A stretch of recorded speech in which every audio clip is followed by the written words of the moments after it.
여러분 안녕하세요. 우리가 살면서 돈에 대해 큰 결정을 내려야 할 때가 참 많잖아요.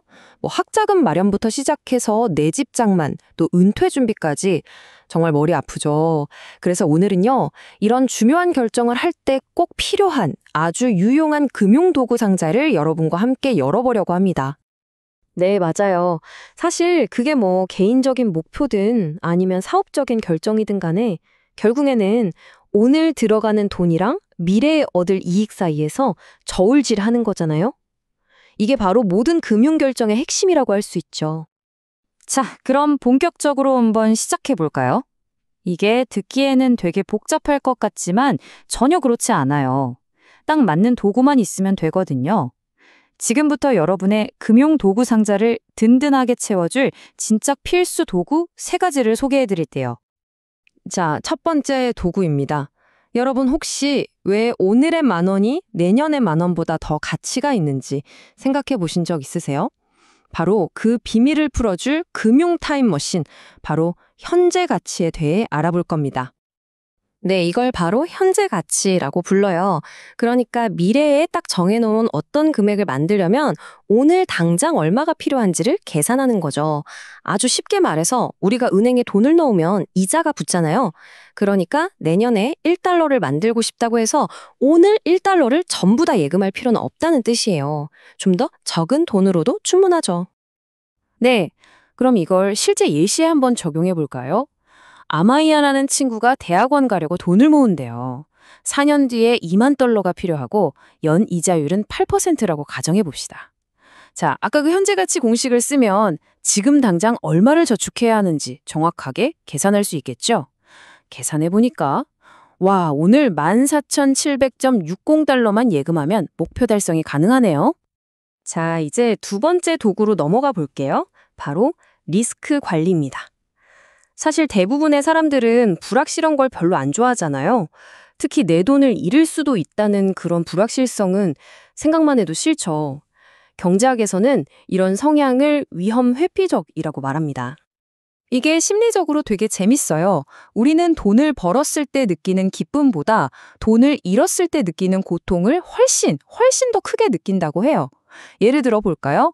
1,000달러를 새로 얻었을 때의 그 만족감보다 내가 원래 가지고 있던 1,000달러를 잃었을 때의 상실감이 비교도 안 되게 큰 거죠. 경제학에서는 이걸 한계 효용 체감이라고 부릅니다. 맞아요. 그럼 이렇게 골치 아픈 위험 어떻게 관리할 수 있을까요? 방법이 있습니다. 바로 보험과 분산 투자라는 아주 강력한 2가지 방법이 있어요.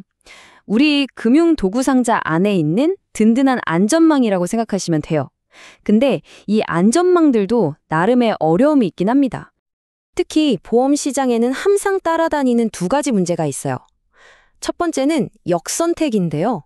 이게 뭐냐면 위험이 높은 사람이 보험에 더 가입하려고 한다는 거예요. 예를 들어 가족 중에 잇몸병 앓은 사람이 있으면 아, 나도 치과보험 들어야겠다 이렇게 생각할 확률이 높겠죠? 그리고 두 번째는 도덕적 해이입니다. 일단 보험에 가입하고 나면 좀 덜 조심하게 되는 경향이 생기는 거죠. 에이, 화재보험 잘 들어놨는데 뭐 하면서 화재 경보기 배터리 가는 걸 깜빡하는 것처럼요. 그래서 투자할 때 항상 하는 말이 있잖아요. 계란을 한 바구니에 담지 말라. 바로 이게 분산 투자의 힘을 말하는 겁니다. 여러 회사에 투자를 나눠 놓으면 설령 한 회사가 좀 어려워져도 전체적으로 큰 타격은 피할 수 있는 거죠. 이렇게 특정 기업에만 관련된 기업 고유 위험은 줄일 수가 있어요. 하지만 경제 전체가 안 좋아서 시장 전체가 하락하는 시장 위험까지는 피할 수 없다는 한계도 분명히 있습니다. 자, 이제 드디어 마지막 3번째 도구입니다. 우리가 주식 투자를 할 때 이 주식 사도 될까? 이런 고민을 하잖아요. 이걸 어떻게 결정할 수 있을까요? 핵심은 아주 간단해요. 현재 시장에서 거래되는 가격과 그 회사가 가진 진짜 가치를 비교하는 겁니다. 네, 맞아요. 마치 탐정이 된 것처럼 그 회사의 진짜 가치를 파헤쳐야 하는 거예요.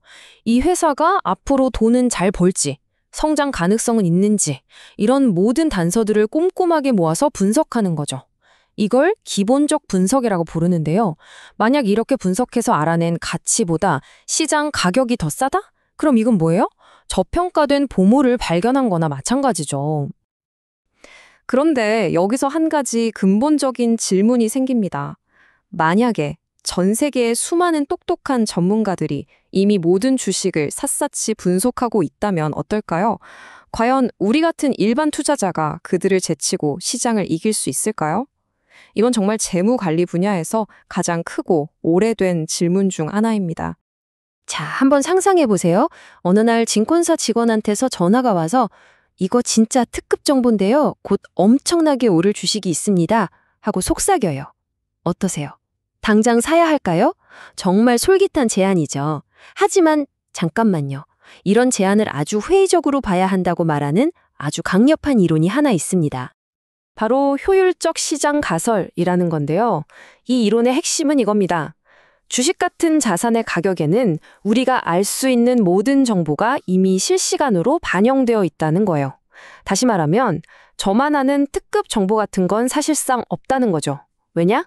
수백만 명의 전문가들이 눈에 불을 켜고 모든 정보를 분석하고 있기 때문에 현재 주식 가격이 곧 모든 정보가 반영된 가장 올바른 가격이라는 겁니다. 만약 이 가설이 정말 맞다면요, 주가는 마치 어디로 튈지 모르는 사람의 걸음처럼 예측이 불가능한 랜덤 워크를 따르게 돼요. 과거의 주가 움직임을 아무리 분석해봤자 미래를 예측할 수 없다는 뜻이죠. 그렇다면 결론은 뭘까요? 어떤 주식이 다른 주식보다 특별히 더 낫다고 말할 수 없다는 겁니다. 그래서 최선의 전략은 그냥 여러 곳에 잘 나눠 담는, 즉 분산된 포트폴리오를 사는 것뿐이라는 말이 되죠. 그래서 핵심은 이겁니다. 우리 같은 일반 투자자가 대박낼 주식을 하나하나 콕 집어서 고르려고 애쓰는 건 사실상 이기기 굉장히 힘든 게임이라는 거죠. 특별한 내부 정보가 있는 게 아니라면 몇 개 안 되는 주식에 올인하기보다는 잘 분산되어 있고 수수료도 낮은 인덱스 펀드 같은 걸 꾸준히 보유하는 편이 장기적으로 더 나은 성과를 기대할 수 있다는 거예요. 네, 지금까지 우리는 돈의 시간 가치를 계산하는 법, 위험을 관리하는 법, 그리고 시장의 가격을 이해하는 법까지 정말 중요한 금융 도구들을 살펴봤어요. 그럼 이 모든 걸 통해 우리가 얻어야 할 가장 중요한 교훈은 과연 뭘까요? 오늘 이 도구들을 손에 넣으셨으니 한번 생각해 보세요. 앞으로 내가 내릴 금융 결정 중에 오늘 배운 것 때문에 좀 다르게 보게 될 것은 뭘까 하고요. 그게 여러분의 저축 계획이든 보험 상품이든 아니면 투자 결정이든 상관없습니다. 오늘 우리가 함께 살펴본 이 기본 개념들이 여러분이 앞으로 더 현명한 선택을 내리는데 든든한 힘이 되어 줄 겁니다.